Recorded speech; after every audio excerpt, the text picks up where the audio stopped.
Rick, happy Tuesday. Happy Tuesday, Megan.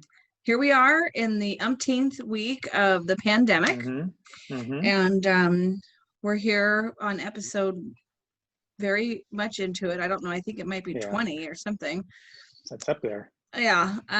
Of kind of our weekly update and letting people know what's going on in the market and covering some topics that might be hot topics, might not be hot topics. People, because, you know, we have a saying at the office and it says, you don't know what you don't know. So maybe that's probably not a bad thing some days. Yeah, exactly. We also have another saying in my house that says ignorance is bliss.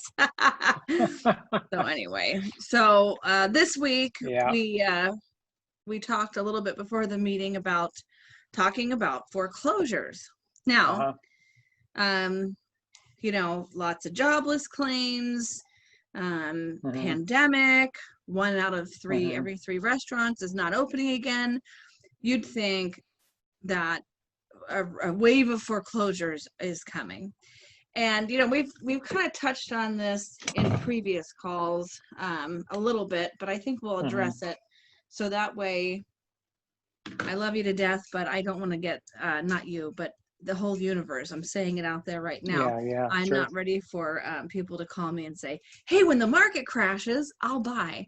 When all these foreclosures come, I'll buy, because that's not how the cookie is going to crumble. And so we're going to explain that a little bit. Not even close. People. Right. I'm going to pull up this report and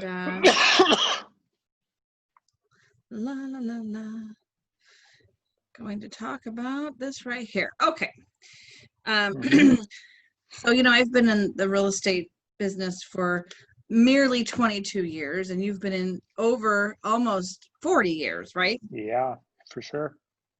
Yep. You don't look like you've been in the, you know, mortgage business for 40 years, but it is what it is. Okay.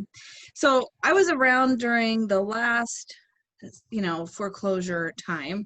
And it was really interesting. It's like all these interesting things that, you know, we're able to be a part of. And one of them is the foreclosure time. And I remember when it was 2006, it really felt like some of the, you know, like Anaheim, Santa Ana, that they were hit really, really hard, you know, right off the bat. And I remember it was like 2006, and it was like I sold this house, and I don't know, I just got this weird feeling like, oh man, this is like things are weird. And by 2007, you know, what happened in my experience then was people were putting like 0 down, or I mean, they even had 103% loans where you could get money back, you get paid for buying a house, and they didn't qualify. You know, they were in jobs that definitely did not support eventually what the payment would be. You know, they were getting in with the 1%. Well, the stated income loan, stated income, stated asset, that was really what over time was the trigger to bring that down. I mean, people suddenly had, you know, jobs as a clerical job of some sort, making $80,000 a year when they were really making, you know, $45,000 a year, right? Right. And so they were buying these houses with minimal down payments, and you're right, sometimes 0% down, stated income, and it was a frenzy. And I think that was really the trigger. So at some point that caught up to people. They had no equity, and then they eventually figured out that, you know, I can't make the payment because my payment's about the same as my income. And how am I going to buy groceries and pay the utilities and drive my car?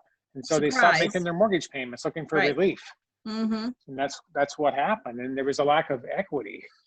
After this all happened, by the way, just share this with you real fast. After this all happened, Fannie Mae did a study on what happened to that market. Here's what's interesting about that. 35% of the people who bought homes during that 2 or 3 year period did not qualify to buy the home. They had not enough income, insufficient income to buy the homes they were buying. That was 35% of the home buying market. That's bananas. I mean, that is just so at that time, you know, being in Anaheim and sort of mostly in this market and being hit pretty hard, it was like it was like kind of earth shattering, right? You're like, how am I going to pay my bills? You know, Tim's in construction. And so, you know, our lives are very much centered around the housing market. And, I had to go and I had to be employed. So I did a lot of work for the banks, and I ended up selling, over 250 bank repos in 4 years. And so I got to talk to a lot of people at the time that were losing their homes. And Sure. I'll never forget a couple of them. I was like the first person that they saw when this happened. I'd go over there, and because, you know, you got to work something out with people and talk to them and see what's going on. And one of the fellas, I remember he was in Fullerton, and he had a house on Orange Thorpe. And, you know, I always looked at the public profile before I went out there, you know, and he owed like $700,000 on this house on Orange Thorpe, just like a regular 1950s ranch style house, you know. And I thought to myself before I went out there, like, he must have really fixed it up. It must be the most amazing house in the neighborhood for him to have pulled all that money out. So I rolled up there, and damned if it wasn't in shambles. It was a mess.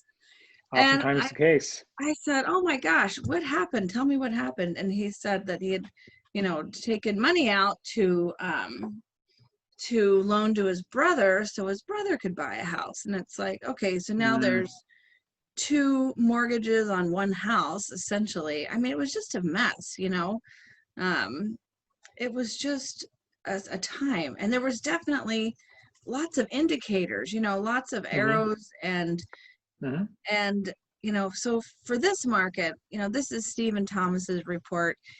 He does quantitative economics and decision sciences. He's got a BA in it. Okay.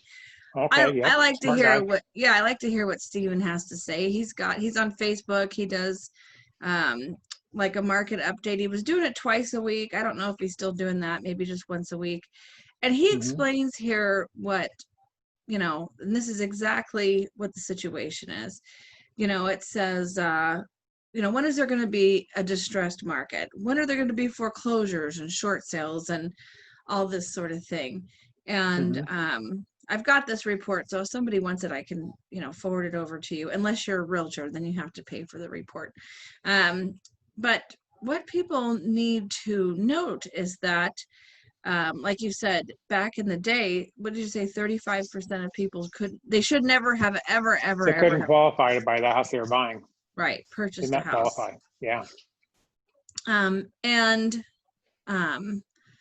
Nowadays, people have great equity in their homes. I think it's like, and I forget what the exact amount of equity is, but it's like at least, you know, 60, 70, 80% of people have 70. The number is 77% of the people who own a house today have more than 20% equity. That's a high number, very high number. It is a high number.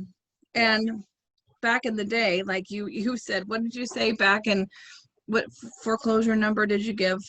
When it was bad, there were how many? Well, back in 2009, look at the numbers. At 2009, there were over 5,100 distressed homes for sale. Those were sales on the market for sale. Those are people who had no equity, not enough equity to sell their house and make a profit to get out from under it. Right. So that was the market, 5,100 homes. And that's really a byproduct of what we talked about earlier. People buying homes they couldn't qualify for, buying houses they had no skin in the game. They didn't qualify for the payment. Then when they couldn't make the payment, they were essentially negative already. And I think to your point, your guy that you talked to on Orange Thorpe, well, when they couldn't make their house payment, they stopped caring for their house as well. They just couldn't do it anymore, right? Yeah. So they stopped making their payments. Now they have no equity compared to today. And if you look at really how the market evolved over the last dozen years, when we learned from our lessons from that 2005 to 2007-8 period. So all the people who have bought homes in the last 12 years, guess what? They qualified for the home. They had the income, they had the credit, they had the down payment. So they qualified for their house. Okay. So you compare that to today, instead of being over 5,000 homes in the market that are in distress today, there's a total of 18 in Orange County. Yeah. Way down, 11 REOs and 7 short sales. That's almost zero compared to the size of this market.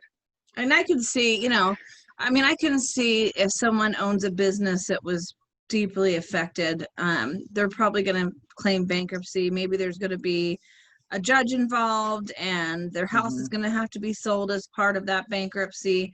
I mean, I'm sure we'll see those types of things, but not in droves. I mean, not plus, those kinds of numbers. No.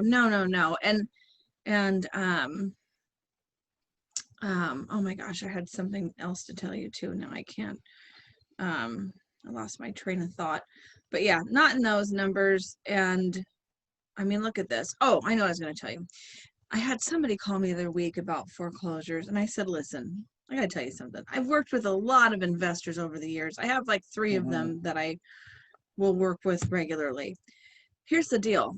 You're never going to see this foreclosure. Like Joe Blow, like it's never going to come to your opportunity, your lap right now, because they've got their mitts all over everything. You know, it goes to auction first and they're cash. And a lot of times they're buying it with the occupant in it, sight unseen.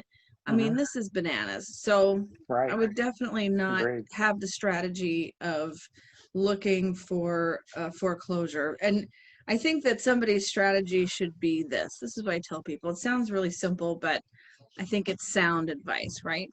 So if you find a house that you really like and you could be comfortable in and safe, and you could be in that house for at least, 7 to 10 years, at least 7 to 10 years, then most likely you'll be able to ride out any sort of, wave or economic swing with that, Right. But I think that's really, with the interest rates right now, people's payments, I can't believe the payments that I'm seeing come across my desk. I see it and I go, wait a minute, let me figure that again. I can't believe it either. It's so low.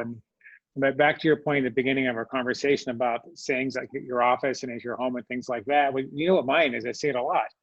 And that is, hope is not a strategy. I know, that's right. Hope is not a strategy. Yeah. And I say that a lot. And so people that had these conversations about, well, let me find a foreclosure, I gotta go back to my saying, and that is, hope is not a strategy. That's not going to get them to where they want to go to buy a house. Right. The numbers are very clearly indicate that, and it's proven. Right. And the market did learn from the mistakes of the early mid 2000, 2005, 2008. Yeah. That was a huge learning curve. And, and the Fed stepped in, but there's a lot of dynamics around that. That market will never repeat itself again, because there's never going to be another time in history where you can buy a house with 5% down, 0 down, and lie about your income, lie about your assets, and go buy a house. That's never going to happen again. So, so the idea that if you just wait it out long enough, you'll find a bunch of these distressed sales, that clearly in my mind falls under hope is not a strategy. Yeah, I agree. I completely agree. And then you look at, a lot of the jobs that have been lost during the pandemic were not homeowners to begin with, so. True. They were a lot of lower paying types of jobs, and they were not necessarily homeowners, correct? Yeah, yeah. So anyway, so that's sort of the story for this week is foreclosure market will not be coming to you soon. And if you find a house that makes sense and you can live there through the next 7 to 10 years and it's comfortable and it's safe and you can make the payments, then go for it. That's what I say too. Wait for things that are not going to happen. So I thank you, Rick, very much. And anything else you want to add? Anything else you want to add for the week? No, we are in a time right now where the rates are so low. I don't know how long this is going to last. No one knows for sure. But darn it, as you said earlier, I'm giving these house payments out, and I'm going, wait a minute, let me go through that again. The payments are great. You're looking at rates below 3% for the most part, and that's as close to free money as you can get in the mortgage market. I know. That's crazy. It just doesn't get any better. And that won't last. What about people that have investment properties and they want to refinance? Like, what does that look like for them? I mean, is it like still pretty favorable? Like if they have a rate that's over 4, is it favorable to refinance, do you think, for a non-owner occupied, like a 2, 3, 4 unit property? Well, yeah, a good question. I think when you get to units, the price tags are higher there, and so the rates are not going to be as low. I would say that if someone owns a multiple unit property, 2 to 3 or 4 units, if their rate's not close to 5%, if their rate's in the low 4s, stay where they're at. Mm-hmm. If their rate's pushing 5%, yeah, we should get them out of that. But if they're really in the low 4s, overall, that's not a bad loan. And I would say with that, I wouldn't bail out of that. Yeah, I was asking for myself, really. Just kidding. Okay. Not really. Okay. All right. Well, I appreciate it very much. And I appreciate your time and your expertise. And I will Likewise, see you thanks. next week. Thanks, Megan. See you later. Bye.